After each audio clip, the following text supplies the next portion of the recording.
ताहिर भाई आप?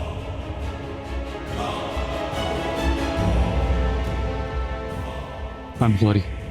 डूब के मर जाना चाहिए हम दोनों को। 20 साल की सियासत के बाद एक कल का लड़का हमें काल कोठड़ी में बंद करके खुद अयाशी कर रहा है। बहुत शौक था ना तुम्हें मेरे पैरों के नीचे से जमीन निकालने का। तुम्ही ने तैयार किया था इस 2 कौड़ी के लड़के को। तैयार तो हमको भी किसी ने किया था आगा, और हमने सबसे पहले उसी को रास्ते से हटा दिया। सियासत का खेल है आगा, मौसम के हाथ सबसे पहले काटे जाते हैं।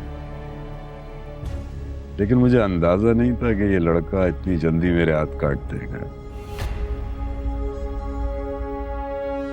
अभी भी कुछ नहीं बिगड़ा। बिगड़ तो बहुत कुछ गया, अब इसको संभालना कैसे है उसके लिए तुम क्या दे सकते हो? तुम्हारे हालात नहीं है शर्तें रखने की। हालात हम दोनों के एक जैसे हैं आगा। दोनों जेल में हैं और दोनों मंसूर के डसे हुए। अक्लमंदी का तकाजा यही है कि हम दोनों अब मिलके पहले उससे निपट लें, बाद में एक दूसरे से निपटते रहेंगे। जैसे मिनिस्ट्री पे मैंने तुम्हें बैठाया है वैसे हटा भी दूंगा। याद है मुझे सीएम साहब। याद है तुम्हें, लेकिन अमल नहीं कर रहे। क्या सबूत है आपके पास कि मैंने करप्शन किया? मैं कोई जज नहीं हूं जिसे सबूतों की जरूरत पड़े। कान आंखें खुली हैं मेरी। अच्छी बात है। तो फिर उन खुली आंखों से, खुले कानों से आपको ये बात तो याद होगी कि आपकी ये सीएम की कुर्सी मेरी मेहरबानी से। मेरे पांव में जूते की कीमत इस कुर्सी से कहीं ज्यादा है। मुझे कुर्सी की धमकी मत दो। मैं आवाम के लिए आया हूं, और अगर तुम मेरे लिए मसला बने तो तुम्हें रास्ते से मुझे हटाना पड़ेगा। एक तो आपके ये घिसे पिटे लेक्चर शुरू हो जाते हैं। जैसे आपने ये सुन रखा है ना कि मैंने करप्शन की, उसी तरह मैंने भी बहुत कुछ सुन रखा सीएम साहब। कहां कहां से आपको पैसे मिल रहे हैं, मैंने भी यकीन नहीं किया। आप भी मत कीजिए। तुमने इसलिए नहीं किया कि मैं कर नहीं रहा, और मैं इसलिए यकीन कर रहा हूं क्योंकि तुम कर रहे हो। बस कर दो, छोड़ दो ये सब, और मैं मुसीबत में आ जाओगे। तो दोनों बेवकूफ एक साथ ही मिल। Good, very good.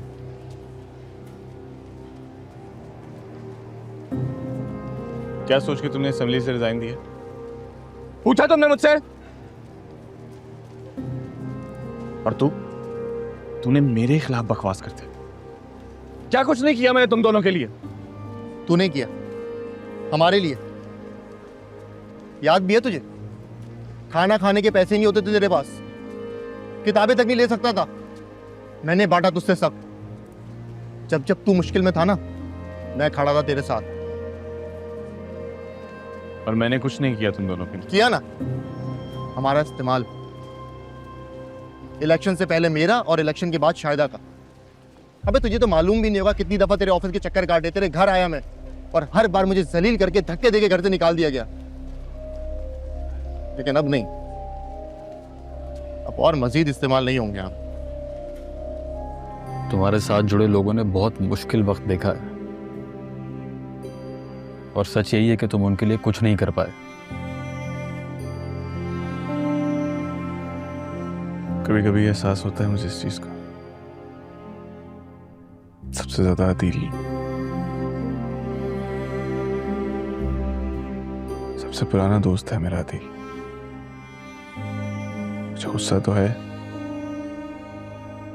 लेकिन उससे कई ज्यादा अफसोस भी है। कभी कभी मैं ये सोचता हूं कि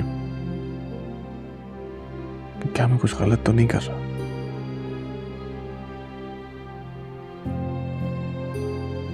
तुम तुम नहीं करते तो तुम्हारी जगह कोई और होता, फिर तुम उन लोगों में होते जिनके साथ बुरा होता है।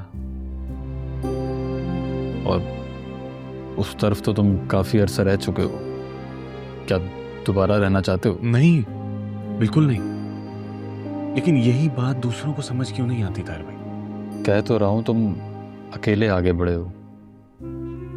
अगर उन लोगों को भी कुछ मिल गया होता तो शायद आज होते तुम्हारे साथ। करीम दाद से हाथ मिला लिया, वो मंसूर को रास्ते से हटाने का काम कर रहा है।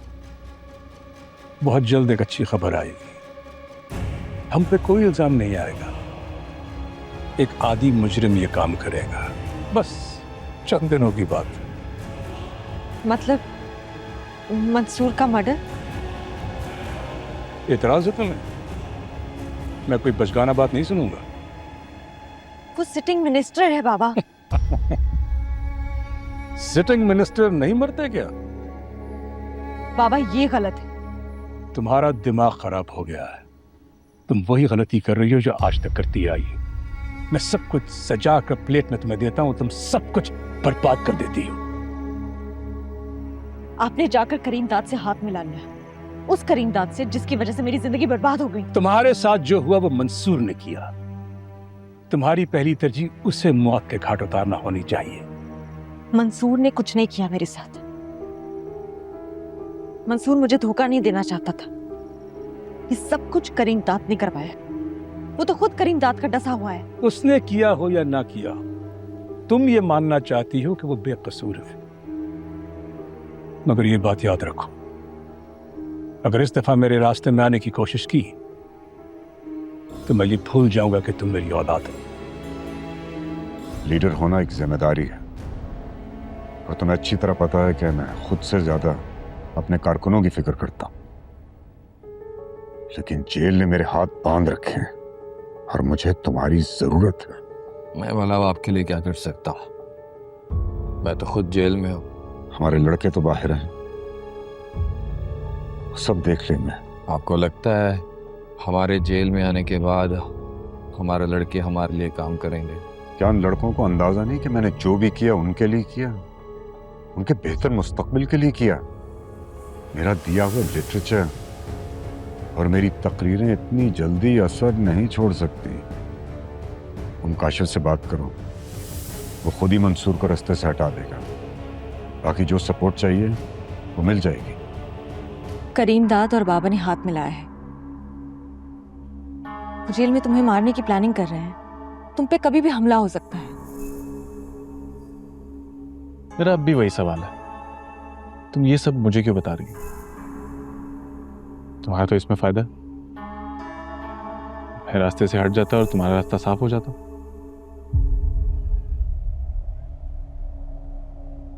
क्योंकि तुम भी जानती हो कि मैंने तुम्हें धोखा नहीं दिया। मोहब्बत करता था तुमसे, और आज भी करता हूं। मेरे और तुम्हारे दरमियान सिर्फ एक इंसान खड़ा, और वो है आगा। और मैं ये भी जानता हूं कि अगर तुमने कभी किसी से मोहब्बत की तो सिर्फ मुझसे की। हाँ की थी, तुमसे ही की थी, मगर उससे नहीं की थी जो तुम आज हो। ईमानदार, वफादार, उसूल परस्त। तुम तो उन सब से भी आगे निकल गए जिनसे तुम्हें खुद नफरत थी। मैं शायद वापस लौट सकता हूं, और शायद लौटना भी चाहता हूं, मगर शर्त यह है कि जो वापस बुलाए वो वापस साथ भी चले।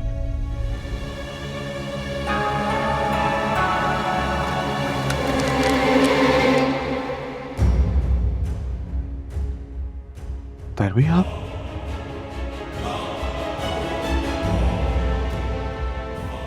I'm sorry.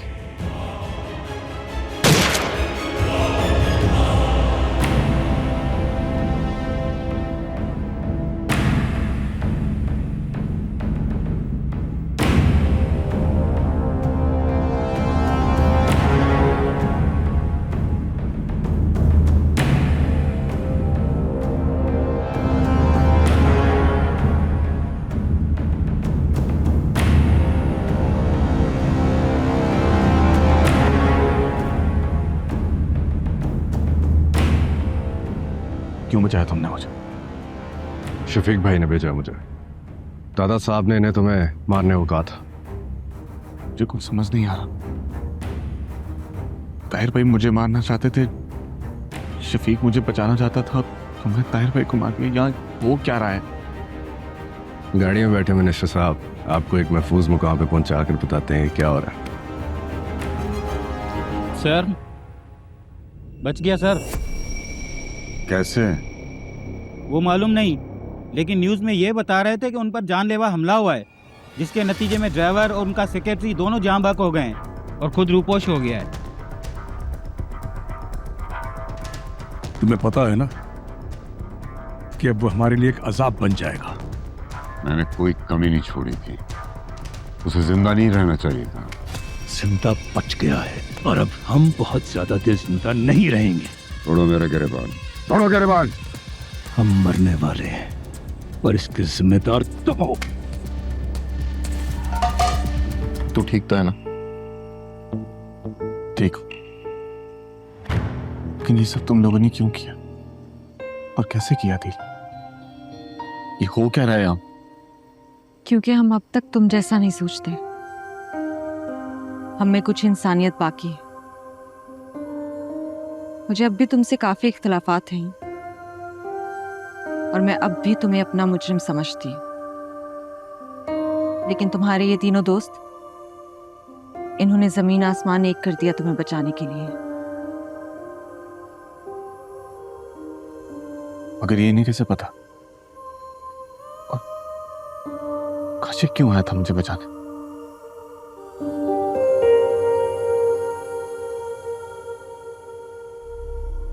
मंसूर की जान को खतरा है। मैं उसे अलर्ट कर चुकी हूँ, मगर वो सुनने को तैयार नहीं, सीरियस नहीं ले रहा। मरने दें उसे, आपने तो अपना फर्ज पूरा कर दिया ना। हमारी सीएम से मुलाकात हो सकती है। सीएम से? हाँ, मुझे मिलना है उससे। मैसेज कर भी करवाइए, 10 मिनट के लिए मुलाकात चाहिए। देखिए बीबी, मुझे नहीं पता आपको ये इन्फॉर्मेशन कहाँ से मिली है, लेकिन मैं तो यही कहूँगा कि ये आप ठीक नहीं कर रही। आगा साहब इसकी इजाज़त आपको कभी नहीं देते। आगा साहब ही तो मरवाना चाहते हैं उसे, और मैं ऐसा कुछ होने नहीं दूंगी। मैं आपसे पहले भी कह चुकी हूँ कि आप एक बार फैसला कर लें कि आप किसके साथ रहना चाहते हैं।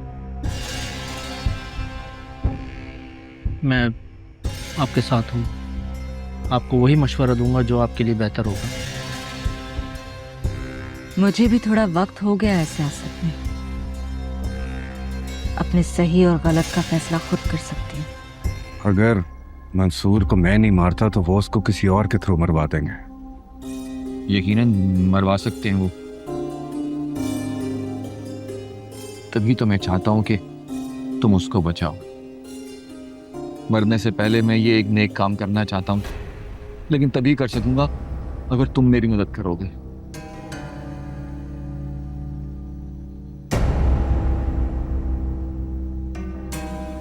ठीक है शफीक भाई, बोले मुझे क्या करना है। सारा काम आज रात में होना है। मैंने ताहिर को करीमदाद से मिलते हुए देखा है। ये उसकी वारदात का तरीका है। अगर हमने मंसूर को मरने दिया तो वो ताहिर के हाथों हमें मरवा देगा, या फिर ताहिर के जरिए मंसूर को मारने के बाद हमें मार देंगे, ताकि सारा इल्जाम हम पर आए। तुम्हें जो भी करना है आज रात ही करना है। आप बेफिक्र हो जाए, मंसूर को कुछ नहीं होगा। और एक और बात, आज आगा की बेटी उससे मिलने के लिए आई थी और मुझे नहीं लगता कि वो उसका साथ देगी। हो सके तो तुम उससे मदद मांगो, वो तुम्हारा साथ जरूर देगी। ठीक है,